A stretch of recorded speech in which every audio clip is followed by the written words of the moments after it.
Hi guys, and welcome to this video from Bitesize Excel. Today we're going to have a look at the filter function and how you can filter, say, a table like this one by more than one criteria.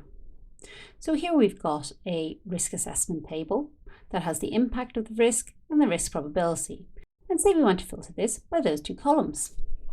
What we want, say an example here, we want to be able to select the impact and the probability and get a list of risks coming out. So how do we go about doing this? To make it easy, I'm just going to pop this to the bottom of this table and we can have a look at the formula and how you'll go about doing it. And I'm actually going to just move this over a couple of cells. And what we're going to do is we're going to filter the table here. If you've not used the filter function before, I'd suggest you check out my earlier video on it. But as a quick recap how it works, I'm going to say equals filter. And what we want to filter, say we want to filter our entire table. I'm just going to click in the top corner here of the table and that selects my entire table. I then want to say what I want to include. So let's say with the impact, I wanted to, if this impact column is equal to this value here, it's going to filter out those particular values. So you can see we've got all the risks that are down in this bit as moderate risks. So we've got moderates for 1 and 2. They're on the list. We've got a moderate here for number 7, which is on the list, and so on right down to the bottom. Now it might be the case that you don't want your entire table. You simply want the name of the risk. So what you can do in that instance is you can replace this risks bit by just selecting that column and hit enter. And if we just widen this out a bit, you can see it's the same risks there. So if we were to change this to something else, it would give me a different list of risks. So that's how you filter based on one criteria. But what happens if you want to include a second one? The way you would do that with the filter function is for this second bit, you would wrap up this first part into brackets, and then you're going to multiply it by your second criteria. So in this instance, we want it to be the risk probability, and we want that to equal to this cell here. And then we're going to close that bracket and hit enter. And you can see that moderate and almost certain is just risk 16. So if we look at that, that is definitely the case.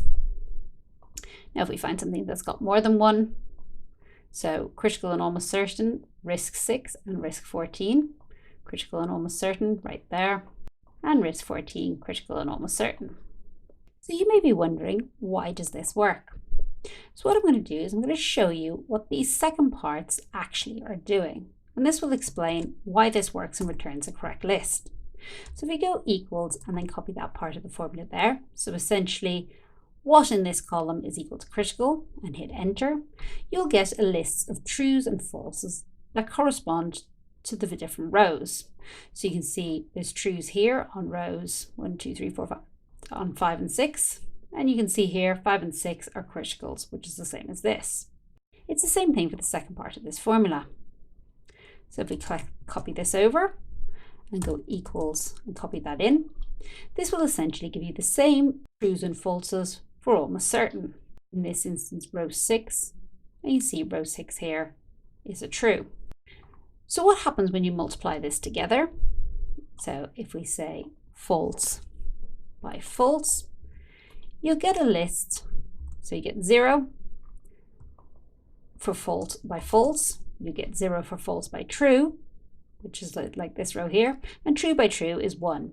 And in Excel, zeros and ones essentially act the same trues and falses.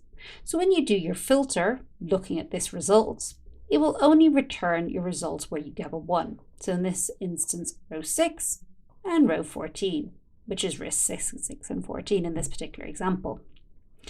So that's why it works. And you can use this function for as many criteria as you might like.